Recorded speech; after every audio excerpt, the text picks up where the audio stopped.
Finding love is not easy, especially when you're competing against almost 4,000 other people for the attention of just one person. Imagine 4,000 people writing letters to one man, hoping to get him to fall in love with them. You really only have one shot. How do you get his attention? How do you stand out? How do you avoid being boring? Some people might think, I'll include some pictures, but how do you make those stand out? Maybe they're nude, but no, the nude photos get flagged, and he's not even going to be able to see them. Hundreds of people have already tried, and sure enough, they've been flagged for being inappropriate. But how else are they supposed to stand out? Do you just write what you're thinking straight onto the page? I think I can change you. I know you've been hurt, but I'll be with you. I can see the pain in your eyes. It's kind of like The Bachelor. Everybody is fighting for this one man's affection. Who's going to come out on top? Who is he going to pick? Only this man is not the Bachelor. He's a killer. He has committed double homicide. He killed 2 people in cold blood and has gone viral on TikTok for being hot. They call him the Deadpool killer, the Joker. People want to be his Harley Quinn, and now thousands of people from all over the world are writing to him, believing that they can be the ones to change him, to make a killer go good again. This is the case of Wade Wilson. The majority of the research was pulled from the court trial itself, and the longest day of testimony lasted about 9 hours, just for one of the days. So, for the purpose of time, as always, some statements have been condensed. With that being said, let's get into it. Monday mornings are usually for regrets and headaches. The weekend is over. Everything is back to reality. And it's not a good feeling. It's not great in Fort Myers, Florida. Mila, she's freaking out. Her car was basically stolen from the bar last night, from the Buddha bar. Her $80,000 car is now gone. Stephanie, another resident, can't get in contact with her best friend Christine, who she went to the Buddha bar with last night. What is a Buddha bar? It's like a club called the Buddha bar. Jason, another resident, is at work. He's hungover, he's exhausted, and then, all of a sudden, the doors open. Police walk in, and they want to talk to him about what he saw at the Buddha bar last night. X out. Talking with Wilson, it really does appear like he's trying to curry favor and save his own life. He talked a lot about former Lee County Sheriff Mike Scott. I talked with Scott on the phone. He told me Wilson's allegations are outlandish and not true. So now let's talk about that alleged crime ring. Fort Myers police told me they haven't found anything regarding human trafficking. Cape Coral police said the Lee County Sheriff's Office and the state attorney's office are aware of his claims, but they're not looking into it because it didn't happen within their jurisdiction. LCSO said they couldn't answer my questions, and same with the state attorney's office.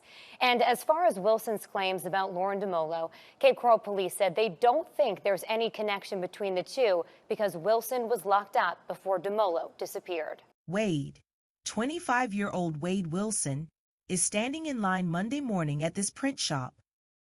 It's where you can buy those giant prints, like printed storefront posters or art prints. He's standing in line behind another customer who's already being helped by the owner of this print shop, and it seems like both the customer and the owner behind the counter keep glancing at Wade. They keep looking at him and acting like he's not there, acting like they don't see him or the condition that he's in because this man is shirtless. He's also shoeless, missing a couple of teeth, and he's got blood smeared all over his torso, just covered in blood. What do you mean? Missing a couple of teeth, like his front tooth? A few teeth are knocked out. He's waiting for his turn to talk to the owner because he needs to tell him what the hell happened at the Buddha bar last night. Sunday night at the Buddha bar in Florida is probably the perfect time for someone who wants to be at a bar. You get to enjoy the live music and dance and drink, but it's not as packed as every Friday, Thursday, or even Saturday. You don't want to be shoulder to shoulder with people in this sweaty, humid room. It's busy, but it's not overly crowded. You actually get to socialize with some of the people there. It's not the craziest crowd, which is perfect for Mila. She just wants to have a little bit of a low-key night. Mila walks into the Buddha bar around 10:30 p.m. She has this thing where she never brings a purse with her. She likes to be hands-free. Her phone, her work phone, she's got two phones, her business cards, her wallet, her keys, everything goes into her pockets. She just stuffs it in there, and if it doesn't fit into her pockets, she usually has somebody with her who has bigger pockets than her, like her boyfriend Wade. She gives him the keys to her $80,000 Dodge Hellcat. It's like a muscle car. He has the keys to her $80,000 Dodge Hellcat in his pocket, and the two start partying it up at the bar. So, Mila is dating Wade Wilson? Yes, and she's at the bar with him, and he's got the keys to her car.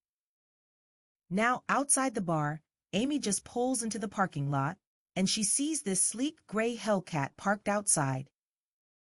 She's like, "That's perfect. That's my best friend Mila's car," which means Mila's inside. Amy's here to see Mila. She grabs her bag, gets out of the car, and starts walking in. She's known Mila for maybe 10 years now, and this is the kind of friendship where it appears they don't really see each other too often, and when they do, it's like no time has passed. They hadn't seen each other in a really long time at this point. When Mila and Amy decide, "Let's meet up at the Buddha bar, how about Sunday night? It's kind of the perfect night. I want to introduce you to my new boyfriend, Wade, and you live like a mile away from the bar, so it's perfect." Amy lives a mile away from the bar, so she shows up to the bar. It's going to be a fun night, and she's trying to find Mila in this crowded, loud place. Mila is next to her boyfriend, the one she's been talking about so often, the one Amy is supposed to meet.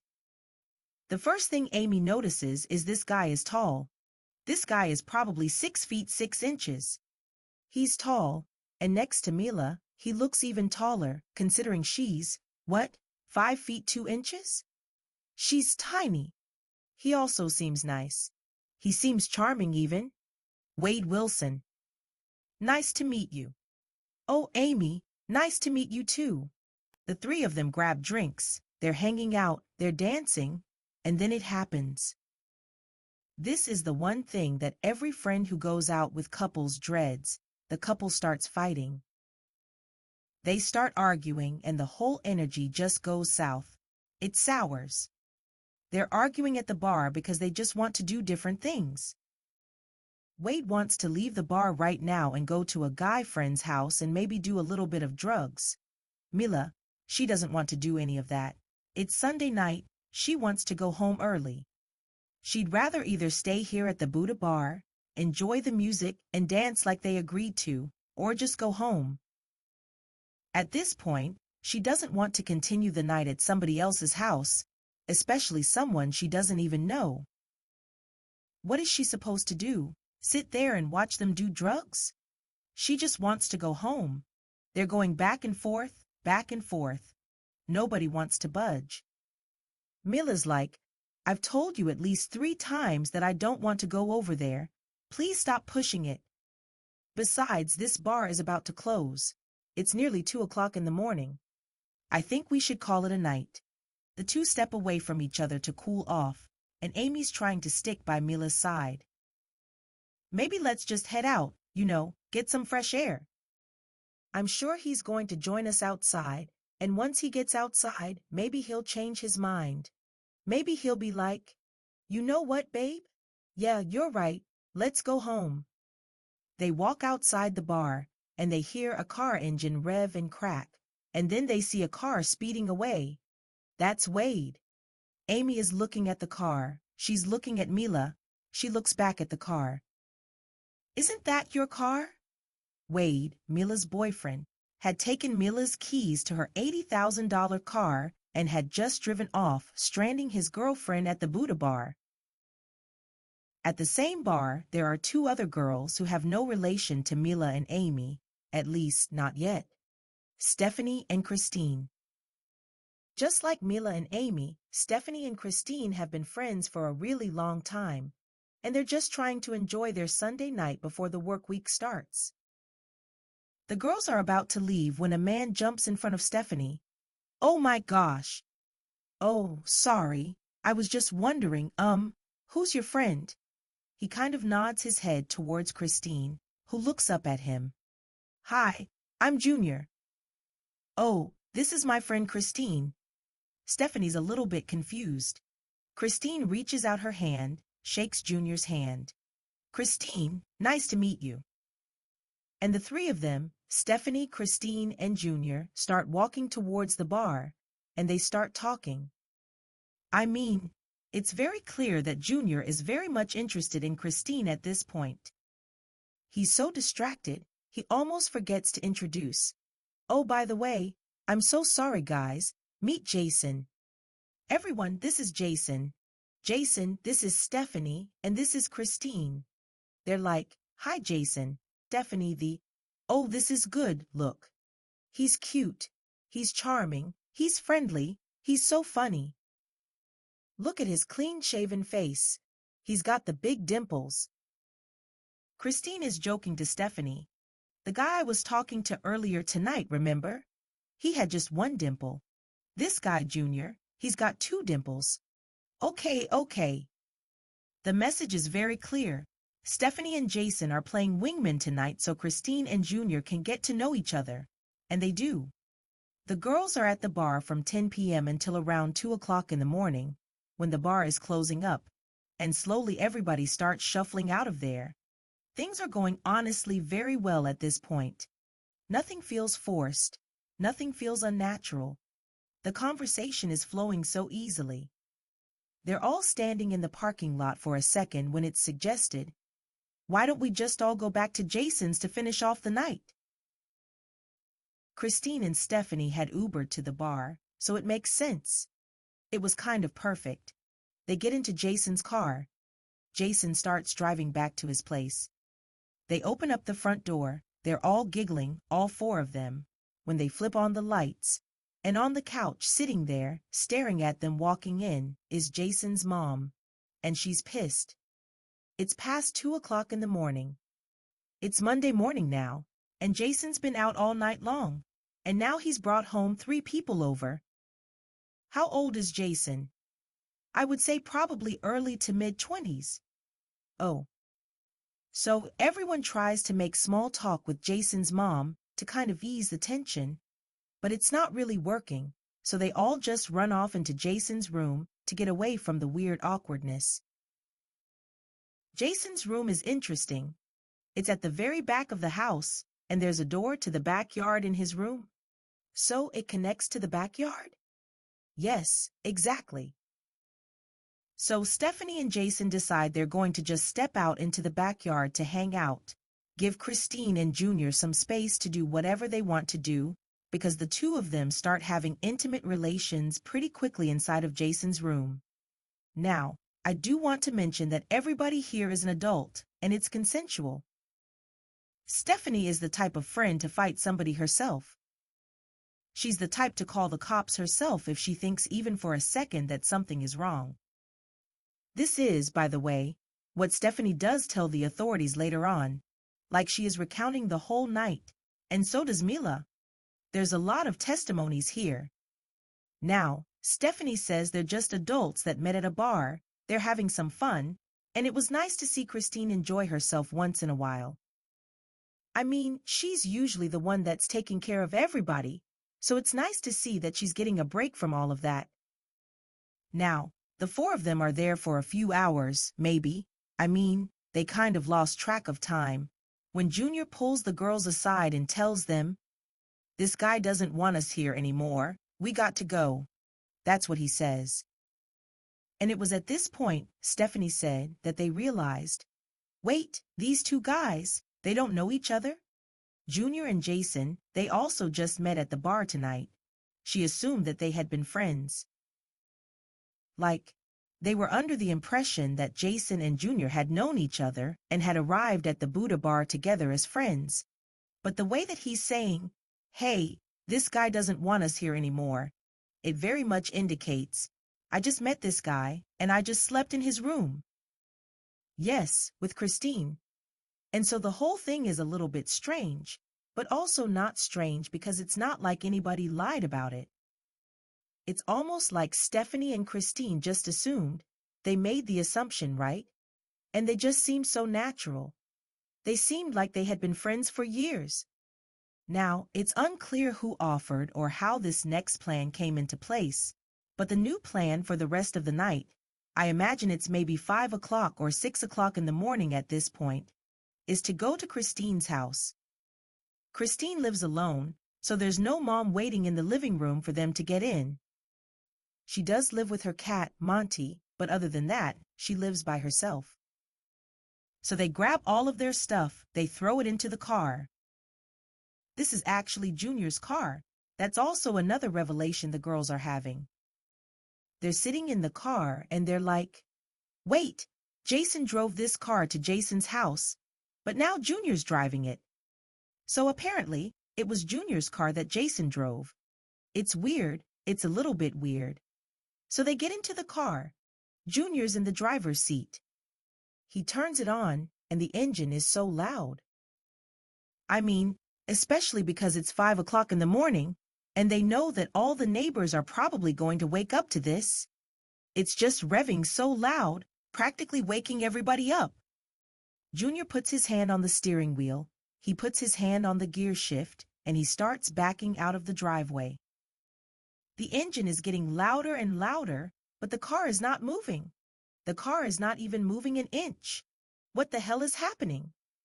He tries to back out again, and the car engine revs loudly again. I mean, do you know how to drive your own car? Like, what's going on? Are you drunk? He doesn't seem drunk. Junior is fiddling around with the pedals, and it's not moving because it's not even his car. He had never driven a manual car before. This is a stick-shift car. He's used to automatic cars. He's never driven a Hellcat before. This is his girlfriend's car, Mila's Hellcat, that he stole from the Buddha bar. And his name is not Junior. His name is Wade Wilson, and he is about to murder one of the girls in the car. Joshua, the owner of the print shop, waves goodbye to his customer. Thank you. Have a nice day. He's smiling at the customer, avoiding Wade as much as possible. While that customer is walking out of the print shop, he pulls Wade to the side and asks him. This is also what Joshua tells the police. What the hell is going on, man? Wade starts pacing back and forth inside this print shop. I need your help. I need a bus ticket. I need a plane ticket or something. I got to leave town. Joshua had heard about the fight with Mila from a mutual friend of theirs, and he tries to calm this guy down. Wade, look, if it's about the fight with Mila... No, you don't get it. You don't understand. I killed someone. Wade starts frantically filling Joshua in on what happened last night, how he went to the Buddha bar with Mila, stole her car, but he didn't know how to drive it because he can't even drive a stick shift, and the car is not automatic. He had some random dude named Jason drive it out of the bar. He, Jason, and 2 other girls went back to Jason's house, and then Jason kicked them out. So Wade and the 2 girls, Stephanie and Christine, were going to head back to Christine's house for the night, or early morning, I guess you could say, just a few hours ago. But Wade could barely get the car out of the driveway. And now Christine is dead. He killed her. Joshua freezes, and Wade begs him to help him get out of town. I got to go. I need a bus ticket. I need a plane ticket or something, because I also might have just tried to kill Mila this morning as well. Whoa, what? So there is so much going on. Joshua is nodding, but the only thing on this guy's mind is, how the hell do I get out of here so I can call 911? He later tells the court this. He's like, I just needed to get out. I didn't want to alarm him, to make him feel like I'm going to rat him out or snitch on him. So I'm thinking, okay, do I tell him I need to go talk to a friend? Do I tell him I need to go smoke a cigarette? He just needs to call 911 so that someone can come and get this guy because this is not good. Are they friends? He said they're more like acquaintances. Okay, he's saying they're not even that close to friends, so he barely knows him? Yeah, he's like, I'm not trying to help this guy get out of town, I'm trying to help this guy get arrested. And Wade just showed up shirtless, shoeless, missing a few teeth, and with blood smeared on his torso. Wow. Let me ask you something. How well did you know Mr. Wilson? I didn't know him very well. He was an employee at a friend of mine's marina down in the Keys, and I've only met him maybe a handful of times before that. Mila is also not having the best morning either. Not the best Monday morning. This is before Wade goes to Joshua's print shop. This is early in the morning. She wakes up on Amy's couch. This is the friend that was at the bar with her. And she's staring at the ceiling, probably contemplating her life right now. Contemplating how she got here, how her boyfriend Wade just abandoned her at the bar last night, essentially stole her car. The past 6 months of her life were a living hell. Wade was probably the world's worst boyfriend for the past half year of Mila's life. Within a few weeks of dating, she had already called the cops on him because he was choking her out. Just a few weeks into their relationship, not once, but 3 times. The guy is crazy, but she stayed because she thought, I can change him. He loves me. I can be the one to change him. I can be the one to make him go good again. Mila was head over heels for Wade Wilson. They just have such a tumultuous, crazy, passionate relationship. And she feels like she's in a toxic marriage. And they had only known each other for 6 months. Wade has his own crazy past. He dropped out of school when he was just 15 years old, and that's not the crazy part. He dropped out to help his sick mom out, and he would take care of his 2 brothers. He was the man of the house, but once he got out of the house, he just never went back to school. He just started working odd jobs here and there, and every few months he'd start something new, like a new job, a new venture. For a while, he was just a boat mechanic at a marina down in the Florida Keys. He ended up in jail for a short period of time because he was caught driving a stolen car. When he got out, he started working at this auto repair shop, where he ended up in trouble again because a co-worker accused him of smashing his head into a car windshield. Another time, he had hit someone in the face with a metal pipe. He just can't seem to stay out of trouble. Mila also knows all of this, but she really feels like she could change him. She really believed that she was going to be the one to make him go good again. Mila ended up filing for a restraining order against him because he was just so violent towards her, but he always found a way back into her life, and she always let him, even after all of that. A few weeks ago, she tried breaking up with him because she had just found out that she was pregnant, and she didn't know if he was going to be the best dad, the best person to have a baby with, but Wade wasn't having it. He told her that if she didn't get back together with him, he was going to kill her. Not only that, he was going to kill her whole family. He said that he would start with her mom first, and then he would just go down the list, one by one, until Mila had nobody left. She was terrified. So, she got back together with him. The most recent time that Wade had hit her was just a few days ago when they got into an argument, and he grabbed her by the throat and pushed her against a wall. She was terrified, but this wasn't the worst thing that he had ever done to her. When she came back from the bar, she had this realization: she can't keep doing this to herself. She can't keep doing this to herself, to her future kid. She can't keep doing this to her mom, who keeps trying to tell her, you need to leave this guy, he's dangerous, you can't keep coming back to him. She also couldn't keep living this lie, this fake life that she had been living for the past 6 months. She knew that this morning she was going to end it all. She was going to end the relationship once and for all. She was going to block his number, she was going to get a new number, She was going to move back in with her mom and just completely leave Wade Wilson in the past. Mila is planning all of this as she gets dressed and leaves Amy's apartment to go to work. It's around 8 o'clock in the morning when she gets out of her car and starts walking into work when she hears someone calling her name. It's Wade. He's standing outside of her work waiting for her. He's standing there, and she could see that something's different. He's shoeless, he's shirtless, his pants are stained with blood, and his teeth are missing. She immediately goes into panic mode, and she tries to calm him down. "Wade, what the hell happened?" Wade starts rambling about how he killed Christine. He said he tried to kill her too. He doesn't know how, but she got away. He tells her that he's going to kill her too. This is it.